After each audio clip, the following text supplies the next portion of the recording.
All right, let's dive right in. We're going to talk about something pretty amazing today, Kundalini mantras. Now, these aren't just words. They're seriously powerful tools that use sacred sound, vibration really, to create some pretty profound changes. So let me ask you something. Have you ever put on a song and bam, your entire mood just shifts? You feel pumped up, or suddenly relaxed, or maybe a little nostalgic. Well, what if I told you there's an ancient technology that takes that exact idea but dials it up to 11, using sound with a super specific, powerful purpose? That's exactly what we're talking about today. Okay, so what are Kundalini mantras, really? Well, for starters, they're way more than just positive affirmations. Think of them as vibrational tools. These are super specific, sacred sounds that mostly come from the Gurmukhi language. And here's the cool part. The whole idea is that the frequency of the sound you make actually resonates with your own energy and can literally change it. It's not just theory either. There's a physical component. As you chant, your tongue hits different spots on the roof of your mouth. And these spots are like little buttons that send signals straight to your brain, helping to shift your whole state of mind. So with all that, you might be thinking, okay, where do I even start? Well, let's put together your core mantra toolkit. Seriously? Think of these next few as the absolute must-haves, your essential starter kit if you're curious about giving this a try.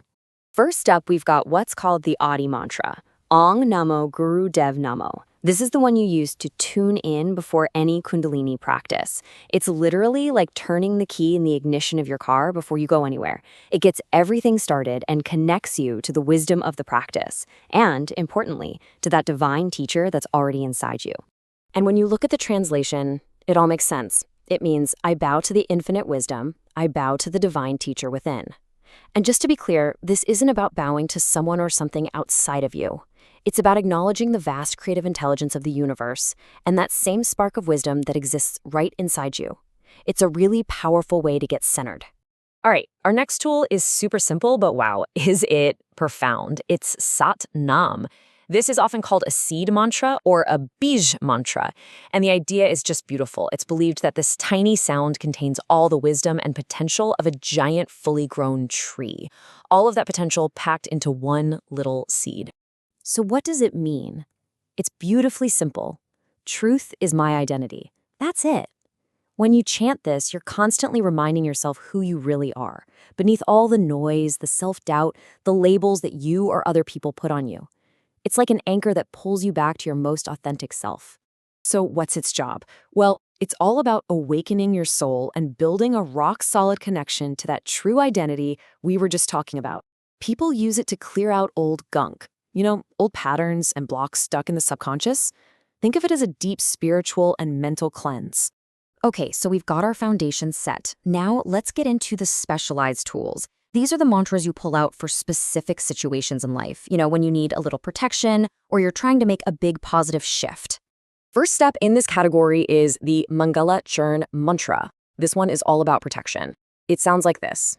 Ad Gurai Name, Jugad Gure Name, Sat Gure Name, Siddhi Guru Deve Name. So what's it for? Its main job is to be like a shield. When you chant it, the idea is you're creating this protective bubble of energy all around you. It helps clear out negativity coming from the outside, but also gets rid of that internal doubt that can creep in. You can literally think of it as your own personal energetic bodyguard. Up next, we have a mantra with a nickname that says it all, the magic mantra. Now, its proper name is Ek Onkar Sat Gur Prasad, and it's famous for one thing, its power to flip negative situations on their head. It's designed to take a mindset stuck in obstacles and self-doubt and totally reverse it into one of opportunity, flow, and confidence. It's a real game changer. And then there's this beauty, known as the miracle mantra, Guru Guru Wahe Guru, Guru Ram Das Guru. This one is aimed right at the heart center. It's all about invoking feelings of humility, healing, and really just opening up that space in your heart to allow for miracles, big and small, to come into your life. Now, here's what's really cool about this one. It comes with a very specific instruction. You're meant to chant the entire thing 5 times on a single breath. Yeah, 5 times. This specific breathing pattern is believed to really amplify the mantra's effect on your heart, making the whole practice incredibly focused and super powerful. Okay, so we've talked a lot about the what and the why of these mantras. But what about the how? How do you actually do it? It might sound a little intimidating, but I promise the basics are super simple and anyone can do it. Let's break it down.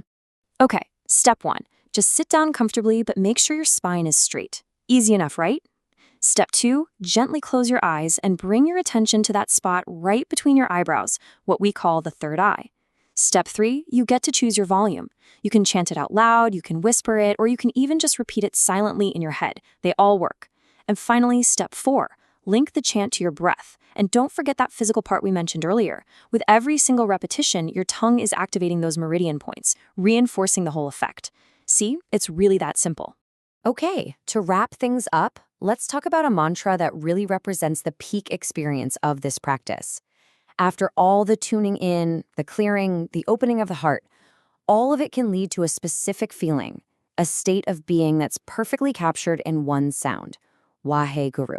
You see, this one isn't really a tool to get you somewhere. It's more of an expression that you've arrived. It's the sound of pure ecstasy and wonder. It's that feeling of moving from darkness into light, or from confusion to a moment of total clarity. It's that indescribable wow feeling you get when you experience something truly awesome and divine. So, at the end of the day, that's what these mantras are. They're tools for discovering yourself, using the unique power of your own voice to tap into something much deeper. They give you a direct way to shift your energy, clear out the mental clutter, and align up with who you're really meant to be. So, I guess the only question is, what kind of power are you going to unlock with your voice?